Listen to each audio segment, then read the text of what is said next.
Trent Cotney and John Kenney are dedicated to helping the construction industry with legal business and safety challenges. Welcome to this week's episode of Law and Mortar.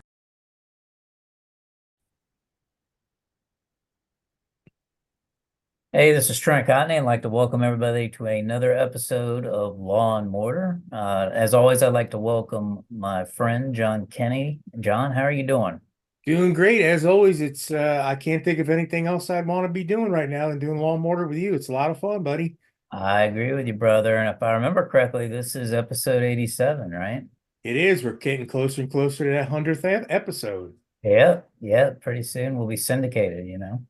Uh, be like, Seinfeld or something. So we both just got back from IRE, right? International Roofing Expo, for those of you who don't know, huge event. My guess is I think they broke records this year, but I would think probably 15,000 people. They're packed, packed, packed. Vegas was raining and cold a lot of the time. Not your typical weather, but I thought as far as an event goes, thought it went really well. I thought it was real strong attendance, had good interaction. And I know you and I both spoke, and I guess what I want to do this episode is kind of talk about sort of our takeaways. What did you Sure. pick up? What were your impressions? And then we can kind of go through and talk about it. So tell me, how was your seminars? What did you take away? Yeah, no, they were really good. I agree with you on the show. I liked the venue where it was at. It was packed. I did ask some of the IRE people what they told me there was close to 17,000. Wow. And honestly, going through the floor, I spent a day going through the floor. I can believe it because I know from being in your booth, they kind of went through and swarming groups. So there was a lot of people that hit that show, and it was good. Other than the cold weather out in Vegas for us Floridians, but that was another story. But yeah, no, I spoke twice too. I didn't speak till Thursday. So both of mine were on Thursday. I did one on estimating and I did one more on operations following it.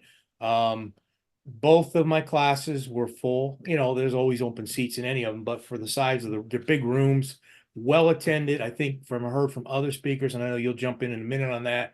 All of it was well attended. I did notice a couple things different from this one than prior. I had a lot of first-time contractors visiting the show that we're sitting in, not just like first-time people from the same contractors. And I did have a lot more, which I know the National Women in Roofing had an extremely successful first 2 days out there with their board meeting and then their NWIR day. I had a lot of women roofing contractors in both of my seminars. So I definitely seen a different mix this year than I have in the past, and I like it. I love seeing new people joining in for the first time into the industry. Yeah, and standing in the booth, I got to tell you, I had a lot of people singing your praises after going to see your seminars. You killed it, like you always do. And I think, on my end, I saw the same thing. It was packed. I did, one on the trade show floor for the exteriors group on regulatory issues, did the state of the industry of the roofing contractor magazine, and spoke on OSHA and some other stuff. And what was interesting, John, is I agree with you. Big, little bit of a different mix, a lot of first timers, some new faces. National and Roofing out in force, man. I tell you, I think they broke records as far as the roofing day. Had the opportunity to kind of talk to their leadership and hear about their success. So kudos to them. The one thing that seemed to be a reoccurring theme to me was subcontractors. That kept coming up again and again and again. And, I think there's a lot of misunderstanding out there about how to effectively manage your subcontractor workforce. I think, we both know that pretty much almost all of residential and, the majority of commercial now is done by sub labor. And safety in particular, I was surprised that so many contractors were confused on, well, do I supply them with my safety gear? What are the OSHA risks? And, one of the things I try to do is say, look, there's a right way to do it and a wrong way to do it. The right way is to approach it top down, where you go to that crew leader, you go to that owner of that labor force or subcontractor, and you say, hey, you're in breach of contract, you guys need to be safe, and make sure they're tied off. That's a lot different than going and showing a crew member how to put on a harness. So, in every single presentation, regardless of what the presentation was about, it ended up coming back to subcontractors. I think there's a lot of contractors that just don't understand how to mitigate risk when it comes to their sub labor force. So very interesting and dominated the conversations. Did you have any questions on that while you were Oh there? yeah, it came even in estimating. It's coming up so hit it both from estimating and operations. Even in estimating, not giving a good scope of work to your subcontractor, your contract. You as a contractor are responsible for everything they do. I mean, you don't lose legal responsibility or moral or ethical responsibility for your jobs. You own it. And I think another mindset that I've heard a lot about is people with the labor force shortages and the subcontractors.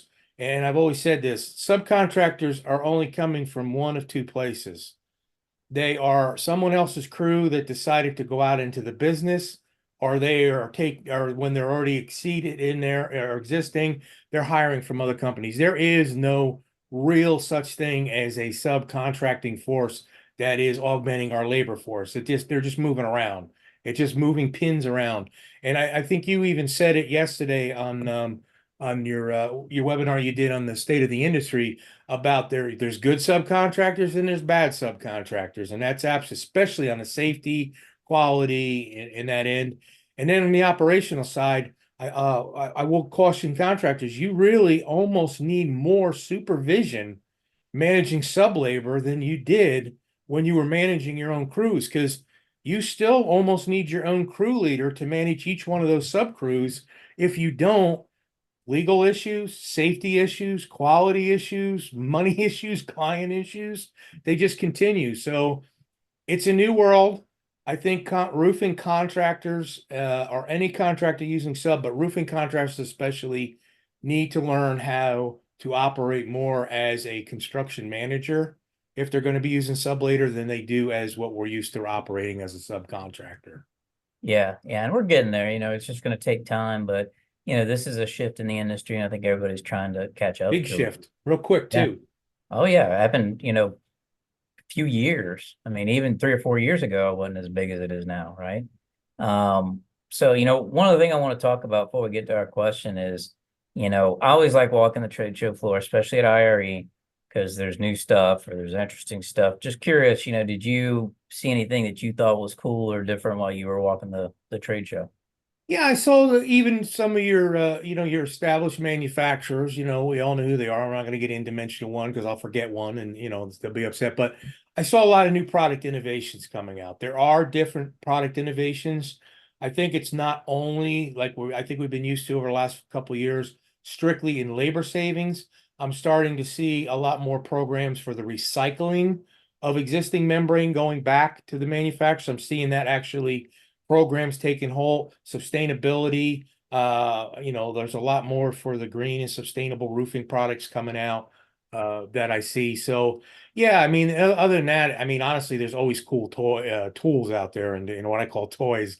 You can't miss it. I still somebody had a huge Peterbilt on the floor with a lift crane hooked to it. I mean, that kind of stuff I still love seeing.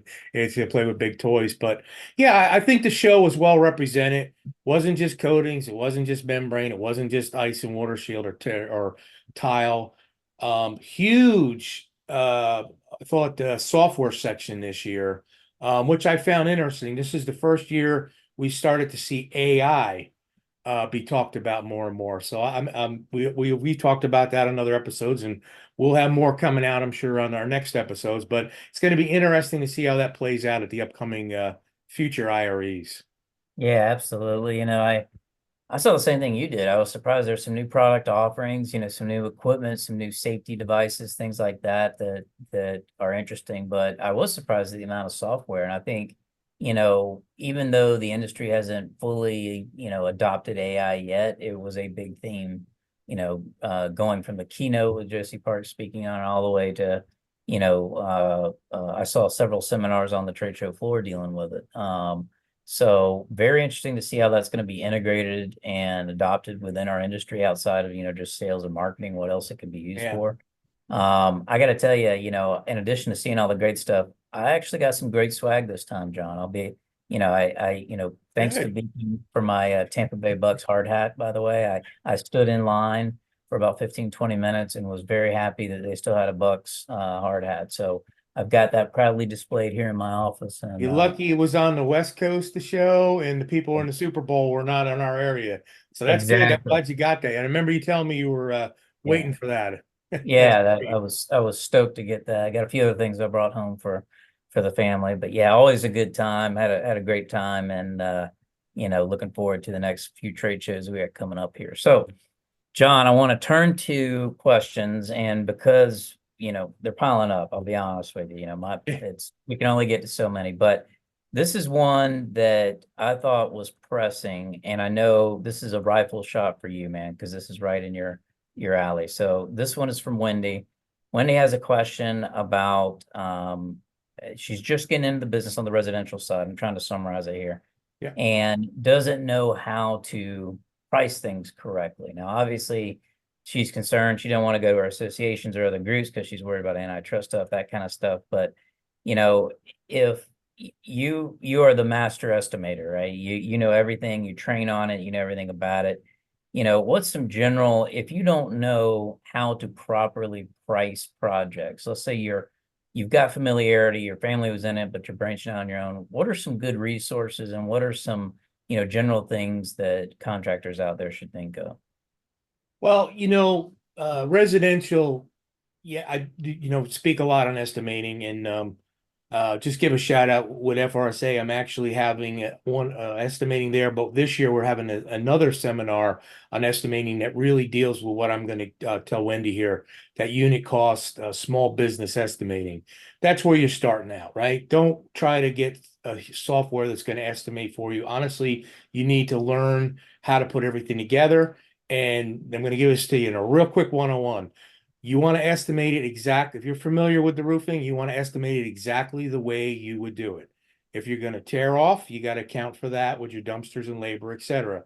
Your dry-in, right? Then you've got your shingles, your ice and water shields, your peel and stick, your valleys, your trims, your nails, whatever it may be, flashings. You got to list all those items out that's going to go into that job. Make a big list, and then you put your pricing next to it. Of course, you're going to get your material pricing from your vendors. And then you're going to get your labor pricing based on whether you're using a labor sub that's pricing you the labor as a unit cost or in-house labor for what it takes you to do it, how long you can do it. And at the end, you got to still account for your overhead. You need to know what that is. You got to get that close and mark it up. And then you make a profit decision, how much you profit you want to make on the job. That's a really fast 101. I can't go into much more detail on that. But please remember to build your estimate exactly the way you would put the roof down out in the field. And you'll be good. You made a real good point up front. There's a lot of software tools and things like that, but you got to learn the fundamentals, right? You can use those things to help you and assist you, but you need to check, trust but verify. You need to go in and make sure that you understand how to estimate a project. Don't just rely on the software or eventually the AI or whatever else is out there. Understand how to put something together. And you learn a lot of what we do is on the job training. Some of the it only takes one misestimate to understand, oh, I shouldn't have done that, and what did I miss? And you learn real quick. Absolutely. So well, John, it's been a pleasure as always, my friend, and I just want to thank everyone for tuning in to us. And stay tuned. We'll try to get another episode out next week. If you need to reach me, you can catch me on social anywhere at Trent Cotney or email trent.cotney@arlaw.com. John, how can they get you? Same way, anywhere on social, and then you can email me directly at jkenney@cotneyconsulting.com. Thank you guys so much, and stay tuned for more. Take care, everybody.